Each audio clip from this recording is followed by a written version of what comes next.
السلام عليكم ورحمة الله وبركاته. إن الحمد لله نحمده ونستعينه ونستغفره ونعوذ بالله من شرور أنفسنا ومن سيئات أعمالنا. أشهد أن لا إله إلا الله وحده لا شريك له وأشهد أن محمدًا عبده ورسوله.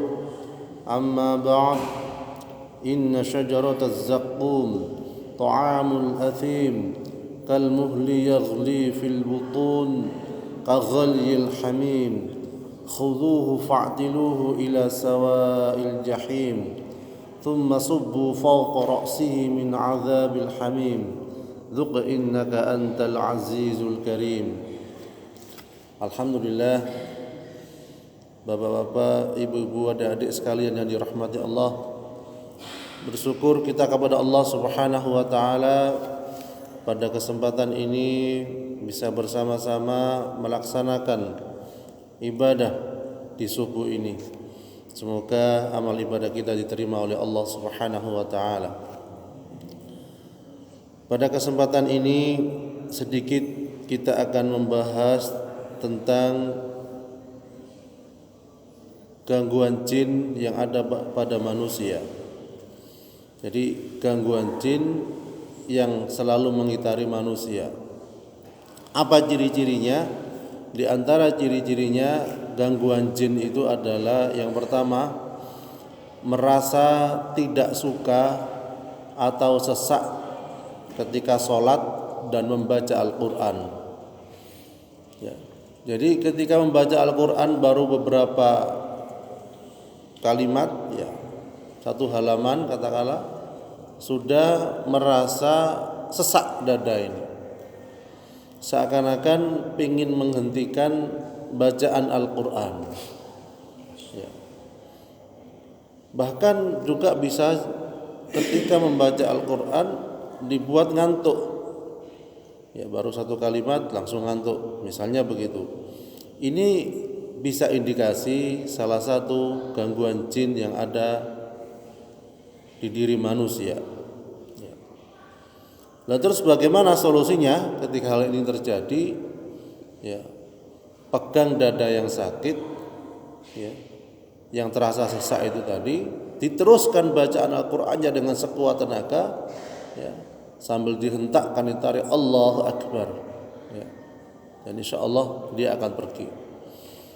Kalau masih tetap sesak, teruskan bacaannya itu.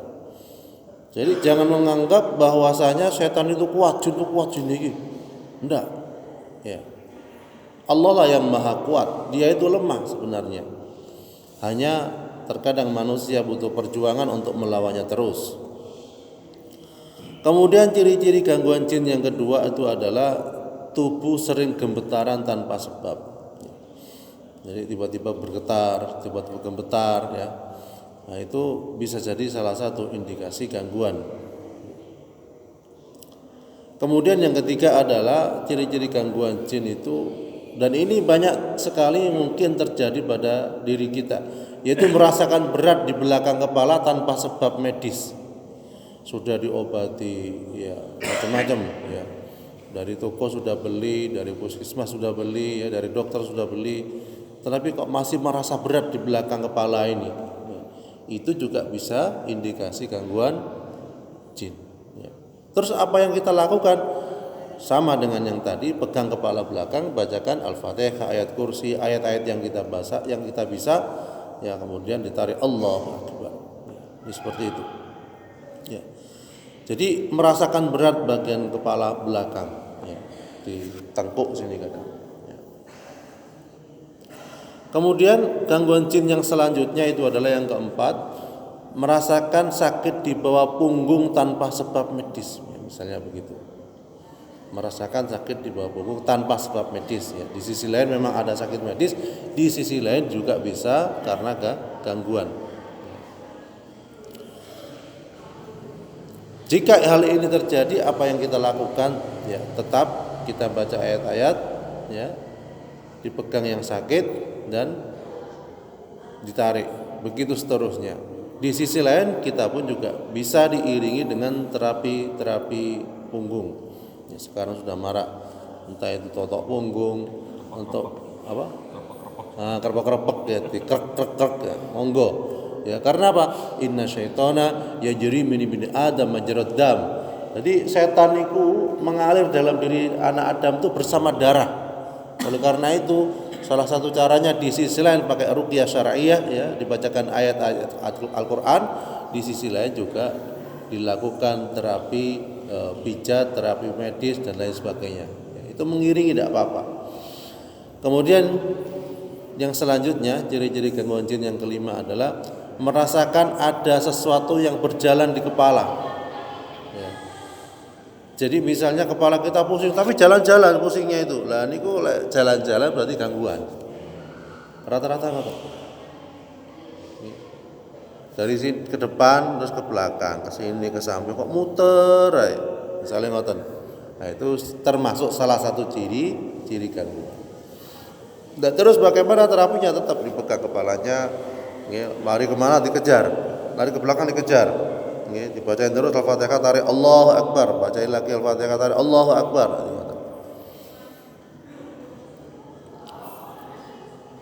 Dan kalau gangguan di kepala ini biasanya terjadi adalah pusing, kemudian kepala berat, bahkan bisa terjadi pingsan. Nah, jadi pingsan itu nggih sakit gangguan jin. Di sisi lain terapi penanganan medis ya, katakanlah oh ini detak jantungnya dan sebagainya kita cek ya, di sisi lain tidak salah kita baca Al-Qur'an ya, di kepalanya itu tadi. Kemudian selanjutnya gangguan jin yang keenam itu adalah merasa ada seseorang yang membangunkan tidur. Nah ini juga harus hati-hati. Oh saya rutin bangun jam sekian, kayak ada yang nepuk-nepuk. Nah itu bisa jadi gangguan jin. Hitangi. Banyak orang mengira oh malaikat paling bangun. Kalau masih terasa ada yang nepuk-nepuk, ada yang ngilikidik supaya bangun, nah itu gangguan jin. Jadi sadis malaikat. Walaupun kadang itu bangunnya rutin. Napa malih wonten sing berkeyakinan aku biasa dibuka almarhum mbahku tiap jam 2 malam supaya sholat tahajud. Jangan sampai kita itu ketergantungan pada dia. Mbak aku tangek nunggu bengi yo. Akhirnya bukan minta kepada Allah tapi kepada siapa? Almarhum mbah buyutnya supaya bangunkan. Nah niku mboten angsal. Nggih. Nah, terus damel alarm mboten napa. Tapi memanfaatkan jin untuk membangunkan tiap malam niku tidak boleh. Karena sudah termasuk bekerja sama dengan mereka. Bukan dalam hal kebaikan, ya walaupun kebaikan tetap tidak boleh. Karena apa? Kelak mereka juga akan menyuruh kita kepada kemungkaran. Ya, jadi ngoten. Kemudian yang ketujuh adalah gangguannya niku misalnya ketika bangun tidur itu merasa sesak atau susah bangun. Jadi kata konten sing nindi. Nah, niku juga bisa salah satu ciri gangguan jin. Oke. Kemudian ciri-ciri selanjutnya yang ke-8 itu adalah susah tidur di malam hari, misalnya ngoten. Jadi badhe tilem wangel. Baru jam 12 saged tilem. Nah, wonten malih baru kate subuh baru tilem. Baru bisa tidur. Nah niku saged gangguan. Karena apa? Dia menghindarkan kita agar tidak sholat subuh atau subuh ini bablas. Okay. Jadi ngoten. Jadi gangguan setan pada diri manusia itu membuatnya dia sulit tidur atau juga membuatnya manusia itu sulit bangun tidur. Sulit bangun, sulit tidur. Ada yang seperti itu. Nah, niku bisa jadi gangguan. Kemudian yang ke-9 adalah ciri-ciri gangguan jin itu merasa ada orang yang memanggil ketika tidur dan terjaga. Ya. Jadi misalnya pas tilem, tangi, melek itu, sapa sing nyeluki? Padahal tidak ada nonton. Nah, niku bisa jadi gangguan jin. Ya. Kemudian yang ke-10 adalah sering menangis tanpa sebab. meneng-meneng nangis dhewe misalnya ngoten. Nah, jadi niku saged gangguan. Nggih. Jadi nawa malih ketika teng kamar mandi nangis dhewe, lha niku bahaya tambah. Karena napa? Karena kamar mandi atau WC niku tempat tinggalnya jin. Lek nangis merenung teng riku, setane tambah seneng, tambah mlebu teng jasad manusia niku. Nggih. Jadi harus hati-hati. Oleh karena itu ketika masuk kamar mandi kita dianjurkan untuk berdoa.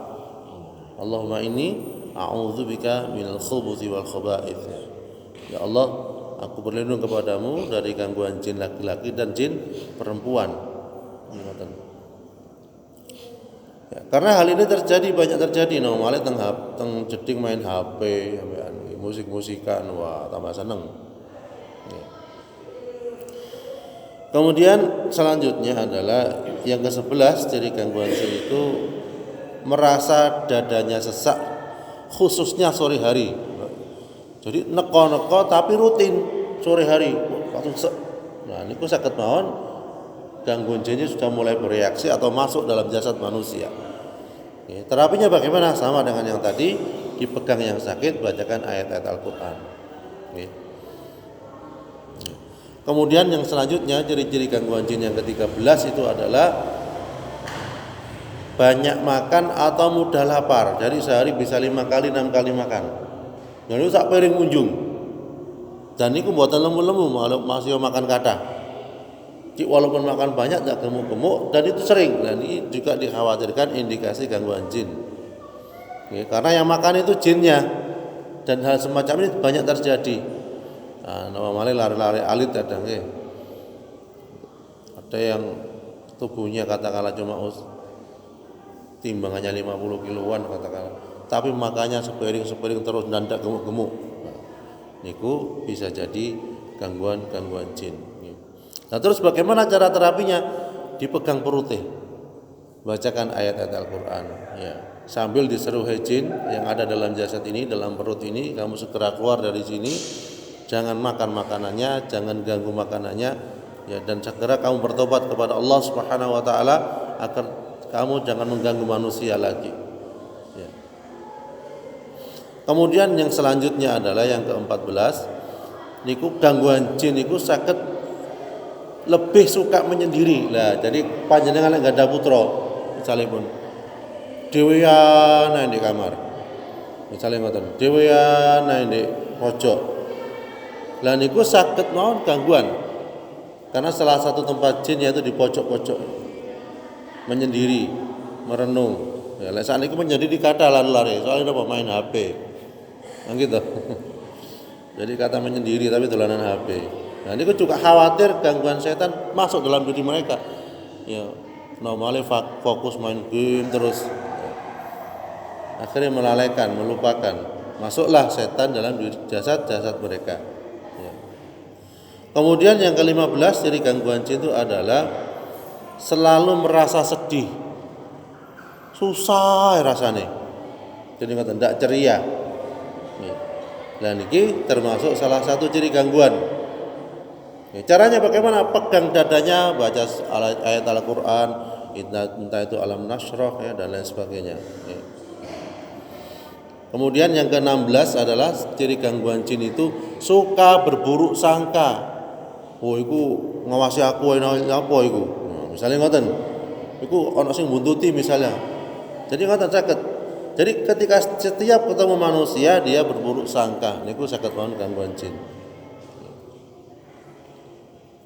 Kemudian yang selanjutnya yang ke-17 yaitu suka tempat kotor. Jadi jin itu suka tempat kotor.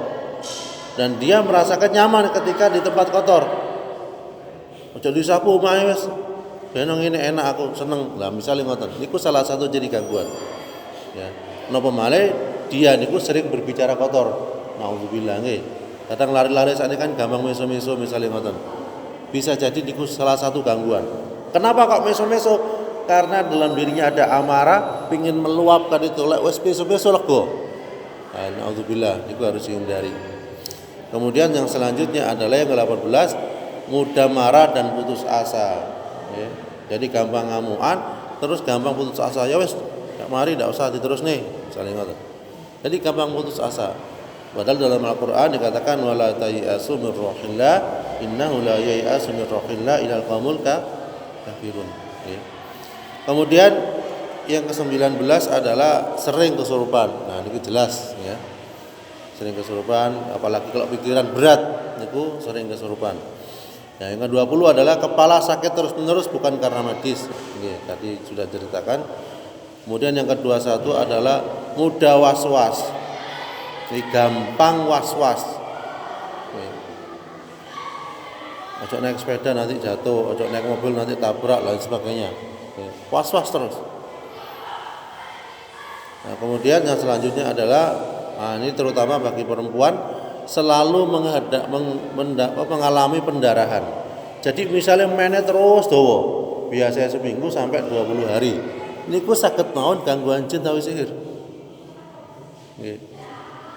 Jadi mainnya terus, misalnya ngoten pendarahannya terus. Ya. Karena dia pun juga suka makan darah haid. Jadi setan jin itu suka makan darah haid. Oleh karena itu tidak salah ketika terjadi pada perempuan ya sakit yang begitu dahsyat ketika haid itu juga bisa karena gangguan jin atau sihir. Nah terus bagaimana caranya? Kan tidak boleh baca Quran misalnya ngoten. Lalu kalau tidak baca Quran kosong diri kita bahas seneng mereka. Jadi baca saja, pegang perutnya, mungkin alif lam falaq anas ya tanpa megang Quran ya, boten napa-napa diwaosaken. Karena setan itu akan datang kapan saja, apalagi ketika kita kondisi lemah. Jadi baca saja, betul sama dengan Quran, betul apa? Ya. Bacakan Al-Fatihah, ayat kursi terus sampai sakitnya reda, sampai sakitnya hilang. Dan ini banyak sekali terjadi sakit ketika haid. Niku. Jadi putra-putune panjenengan, utawi putune panjenengan, ini sakit diajari mboten. Nggih. Dan juga bisa menghalangi napa malih keturunan. Jadi jin golongan setan itu bisa menghalangi keturunan. Oleh karena itu yang juga perlu dilakukan ruqyah niku dipegang perut bawah pusar dan bacakan ayat-ayat Al-Qur'an. Tapi sambil ngaji sambil megang niku sae. Nggih. Jadi terhalangnya keturunan itu juga bisa salah satu sebabnya niki. Kemudian yang selanjutnya adalah sering dibisiki tentang kekufuran, ragu-ragu tentang Allah, ragu-ragu tentang keesaan Allah. Allah itu ada apa ndak? Sering ragu-ragu ngoten. Dan setan melihat orang seperti ini tambah senang. Ayo wis yo ragu wis. Ndak ono ndak ketok misalnya ngoten. Dilogika-logikakan. Nggih. Lah niki juga bisa karena gangguan jin. Oleh karena itu pada anak-anak kita perlu mempelajari tauhid tentang keimanan ya, tentang siapa Allah itu. Agar mereka ketika minta pertolongan, ketika beribadah hanya kepada Allah Subhanahu wa taala. Ya, kemudian yang ke-24 ciri-ciri gangguan jin atau sihir itu suka bermaksiat. Nauzubillah. Nek ndak ngombe gak lega, misale ngoten. Nek gak nyolong gak lega. Nah, niku juga bisa karena gangguan jin. Dan kemudian yang terakhir yaitu yang ke-25 ya sebenarnya masih banyak. Itu adalah merasakan ada yang menarik ke belakang atau merasakan ada yang mengangkat dirinya. Apalagi ketika tilem. Nggih, awal kali teng mriki tangi-tangi teng mriko punan. Nah, itu saged mawon dipindah oleh golongan jin. Nggih. Jadi Bapak Ibu sekalian rahmati Allah, itulah ciri-ciri gangguan jin yang kurang lebih tadi kita sebutkan ada 25 ya. Cara berobatnya bagaimana ya? Jadi kapan hari saya mengikuti sedikit tentang pelatihan bekam ya. Dan pemateri mengatakan sebelum berobat itu bertobat dulu. Jadi sebelum kita berobat bertobat dulu ya. Memperbanyak istighfar. Ya. Astagfirullahaladzim, astagfirullahaladzim, astagfirullahaladzim. Jadi seperti itu. Memperbanyak istighfar ini insya Allah banyak akan menghapuskan dosa-dosa kita. Dan setan pun tidak akan senang, tidak akan tenang dalam tubuh kita ya, apalagi bertobat, beristighfar, kita bisa dilakukan dengan istiqomah, tambah tidak senang dia ya. Dan kemudian yang kita mintai pertama kali dalam berobat itu Allah Subhanahu wa ta'ala ya Allah sembuhkanlah saya, ya Allah ampuni dosa saya ya Allah, Engkau lah yang Maha Penyembuhkan, sembuhkanlah penyakit saya ya Allah. Nah, setelah itu kita berobat dengan cara Al-Qur'an yang pertama ya.